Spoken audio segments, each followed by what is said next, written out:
Welcome to Pario magazine, where I chat with individuals who have a desire to create. Today, I am joined by an independent singer-songwriter from Newcastle who is paving quite the path for herself already. Welcome to Pario magazine, Piper Butcher. Thank you so much for having me. It's a joy chatting to you.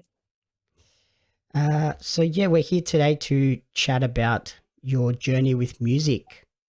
Before we dive into that, though, do you want to introduce yourself to our audience and tell them who Piper is outside of the recording studio?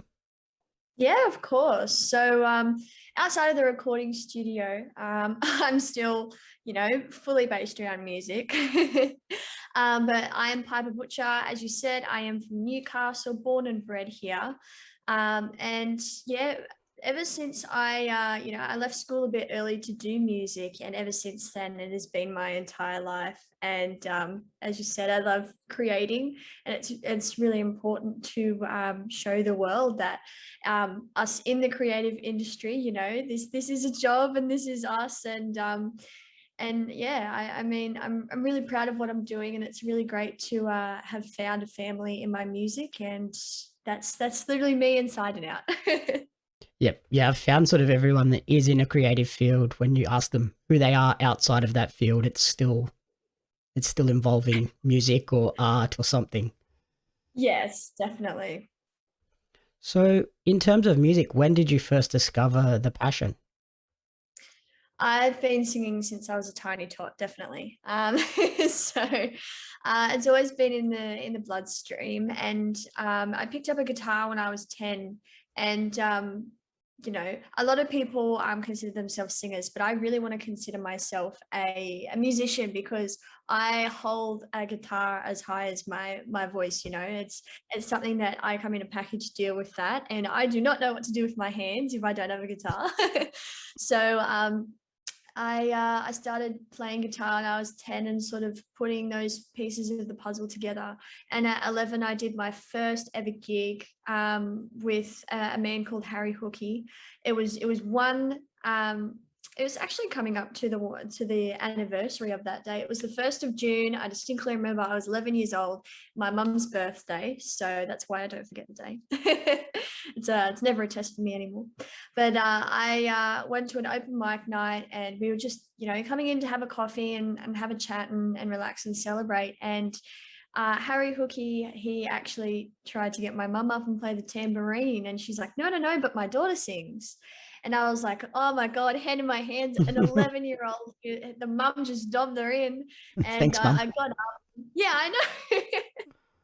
But unbeknownstly to me, she changed my life forever in that one sentence. And I got up with Harry, and I sang a song with his guitar, and he played the harmonica, and it was my first collaboration and my first ever proper musical performance. And it just took me from there, and I started doing open mic nights and different gigs. A lot of the cover gigs, that's been the bread and butter for me. Coming up to these past couple of years, where I've been able to showcase my original music a bit more. But yeah, I mean, that one fateful night in June, years and years ago, it's just ignited a fire in me that has not stopped glowing yet. Yep. Yeah, Mum threw you right in the deep end there, but looks like it Yep, paid right off. then. Definitely. Who were the earliest sort of musical influences, and how have they evolved over the years? Well, nowadays, I completely listen to anything. I have random lists on Spotify, and I'm going to let you in on a secret, actually, because with my Spotify list, what I do, because so many people, a lot of people think my music influences are weird, because I never listen to the one genre. There's always rap, hip hop, R&B, blues, rock. A little bit of country. But I actually label my Spotify playlist, my private ones, under like really weird names, so people don't try and go in there and look at what I'm doing. Because everybody's like, oh my God, they're so weird. Like, why do you listen to them? And da da da da. And that's just my friends talking. They're just smack talking, probably jealous because I have some great artists in there. But when I started out, and when I was just young around the house, we would listen to CDs with Keith Urban, big country influence. We'd have people like John Mayer. His guitar skills really, inspired me to, get on that side of things, not just singing. Pink has been another one, and the Foo Fighters have been, at the top of the list as well. We went and saw them when I was a little kid, and in Sydney, it was absolutely beautiful concert. And Dave Grohl yelled out to the crowd and he said, "Kids, get into your shed and make your noise." And I was like, oh my God, Dave Grohl just literally talked to me. So, okay, I'll do that. And that sort of helped me gain the confidence to be okay to be outside of the box. And that's definitely what you'll find with my original music as I am evolving into my own artist. And nowadays, listening to stuff that's not so mainstream, like an artist called Marcus King, very bluesy, very rootsy, and even people like Australian bands, Ocean Alley, Lime Cordiale, very different to the music that I play, but still drawing a great influence on their creativity. So, with all of those different influences, how would you describe your own music for someone that might not have heard you before? Um, that's a fantastic question, actually, because it's really hard to talk about genres and lots of those things because it is my music is such a unique sound. I would say Americana to people that haven't listened to my music before, because Americana is a mix, sorry, of roots, blues, rock, folk, just a bit of everything. And that's what I think I am. I don't think I fit into one genre. And I find that with a lot of current music as well, that it doesn't just fit into the one genre. It's quite interchangeable. And that's what I love about music, is that it can just, if you feel what the artist is feeling and if you have your own connection to it, it can be anything you want. When you're writing and recording, do you have like a set idea in mind when you're doing, or do you just write down what you think and then jam away until you get the sound that fits? Usually, inspiration comes at the weirdest times. I find that with a lot of friends as well. I think that's a creative person thing. But yeah, so when I do get an idea, whether it's a thought of random lyrics, or I don't know, an experience in my life that I really want to draw on, or even just random chords and something like that, I sit down and I make sure that I record that or write it down or anything. So I do have that, if I have to come back to it later. But then I really think about how I want to project what I'm feeling. And I never really, write songs, or when I go into the studio, I never think about, what's going to be a radio hit. I never think about, what's going to chart the most. I really want to draw on my feelings and share that with the world. Well, hopefully one day with the world. I'm still in Australia at the moment, just trying to reach out to some people, but I would love to, one day share my music worldwide. But yeah, I think when I draw on that sort of thing, I'm really thinking about connecting with my audience, no matter how big or small. And yeah, just going from there and seeing how I feel in that specific time. Well, it's obviously working because as an independent artist, you've already had some notable moments with your EP September topping the alternative charts on iTunes. How did it feel Yeah, when you saw that news? oh, it was later that night on their release day that I found out about it. It just kept climbing little bit by little bit through the day, and I was like, wow, not expecting this. First EP release ever, and I was really, really grateful, because that's the support of, my audience and my listeners. I literally could not do that without them. And that was very surreal for me to, sit back and say, okay, people wanting to listen to my music, people supporting my music. Wow. And when it got to number one, it was 9:30, maybe 10 o'clock at night. And I was just in disbelief. I was running around the house, screaming like, oh my God, no way. And I immediately did a live on Facebook and Instagram. And I think I still have it up on my pages somewhere. um, but it was just me with my hands like on my head, like, oh my gosh, how is this happening? This is so surreal. And then, with topping the alternative chart, it got to number 2 on the all genre chart. And I remember just having an instant, not hatred, but an instant angst against Kanye West because he was in that number 1 spot and I wanted it so bad. But other than that, I'm just really, really grateful that I would have the support of those people to, really want to not just stream my music, but buy it as well, because that's what helps me, live with music being my career. Hey, if you're going to come second behind someone, at least Kanye is a huge name to be second behind. Exactly right. No, I'm really happy with the outcome. And while there is a little bit of beef with Kanye, I can set that aside because, as you said, second is, silver. It's my color. It's all my jewelry and stuff. That's where I am. I'm cool with number 2. Getting that news so late in the night, was it kind of a how am I supposed to sleep now moment? Oh, for sure, yes. And I actually, the night before, waiting for the music to release, I just about pulled an all-nighter. I slept at 7 a.m. is when I finally got to sleep.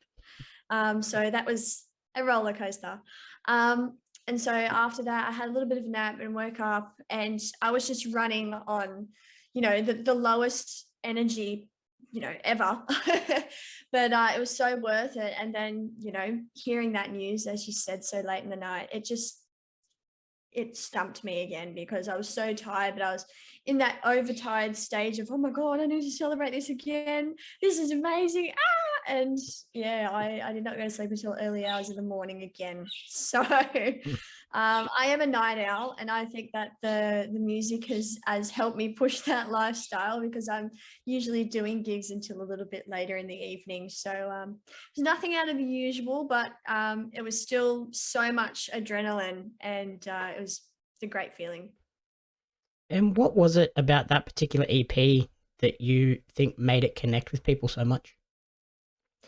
I think because it was the songs that started out my journey as an original artist. It was tough for me to decide what songs to put on there, but I eventually put the 4th track on there. It's called Not Yet. It was the first song that I had ever written when I was about 12. And, with starting out in a country scene, which is, where I did start out, I really wanted to draw on the emotion of my journey and really showcase who I am. And I think those songs really helped. And yeah, I truly believe that it's just the connection with songs. And now that I have gotten to a different stage and I'm writing about different things, I feel like the next chapter is going to be, a different journey. And I really hope it still does connect as much as the previous songs. Okay.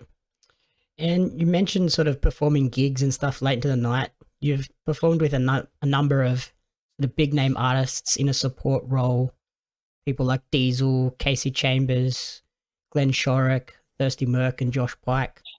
How were those Yeah. experiences? Absolutely breathtaking. I have no words. As you said, those names, I go back to the times that I was lucky enough to meet them and, support some of their shows. And it still baffles me that I've had those opportunities at such a young age, only being 17 and being able to, meet these people and connect with them and talk about their experiences and my own and really correlate with how they're feeling on the night as well, knowing that nerves are okay. Even those big artists are feeling the same way that I do.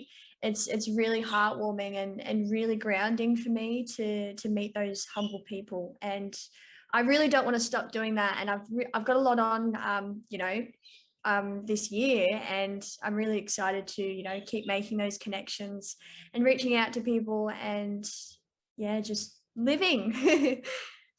Do you think that idea of artists still being nervous even when they've reached the level of a Casey Chambers is important? Like if you don't have the nerves before a show, maybe you don't want it that badly? Definitely. I think that nerves are always a good thing. And I've learnt that as well from the artists, definitely Casey as well. She's been a great mentor for me this year. And, I'm really, really lucky that I, could reach out to her. And she's given me some advice on being an original artist. And I think if you don't have nerves, not that you're not in it, but maybe you're just a little bit comfortable with where you are, and it's more than exciting to step outside of the box of your creative zone. And I think that when you do that, you get a bigger adrenaline rush and you get a lot more appreciation in what you're doing. And I think it's always important to test the boundaries. And that's literally what I do with my original music, is I test boundaries. Yep. And then looking ahead, what is on the horizon for the remainder of 2022? Looking at releasing some new music with the first song coming out in June. It's called Read Between the Lines. And I've recently started doing a tour with that song and just showing it to as many cities as possible. I was up in Tamworth in April. I did my first ever headline show for the Tamworth Country Music Festival, and that went absolutely great. I was very excited about that. I did my first headline show at Lizottes here in Newcastle, where I'm from. And yeah, I've got many other things. I'm going to be opening for a US artist called Robin Ford, an amazing guitarist. And I'm going to be playing with him in Newcastle and at the Factory Theatre in Sydney, which is going to be so great. I'm going to be opening for Mia Dyson, Russell Morris, and a couple of other local acts. And I think, as we were talking about making those connections, it's going to be really important for me. I really want to continue to co-write with people, and that's been really great, especially through learning about Zoom through lockdown and not being able to travel as much. It's really opened my eyes with collaborating with other artists of different mediums as well. I collaborated with a dancer not too long ago, and we presented at a big workshop night, our little collaboration together. It was very, very sweet. And I collaborated with a painter. It's just absolutely beautiful to meet new people, and I think that's really important, and I think that's what I want to do, as well as playing live shows. That's going to be very exciting for the rest of the year. Okay. Awesome. Finally, where is the best place for people to support you personally and track this journey moving forward? I have many social media outlets. You can find me on Facebook, Instagram, and YouTube. They're my main three. I love to chat with people as well, so it'd be great to talk about creative minds and things like that. So my DMs are always open to chat. My name's Piper Butcher, and that's literally it everywhere. You can Google me. I actually found out earlier this year, it's very exciting. You can type my name into Google and my name comes up as a proper Google artist profile. Google recognizes me as a musician, and that's really, really cool to me, because if Google thinks so, then I'm running with it. Yep, if Google says it, then it's true. You're all good to go. Totally. Alrighty, Yeah. awesome. Thank you so much for your time, and good luck with the releases, and we'll see you around the country shortly. Oh, thank you so much for having me. It's been great chatting. Thanks for letting me babble on so much. I really enjoy talking about my journey, and I'm grateful that you are listening in. So thank you so much.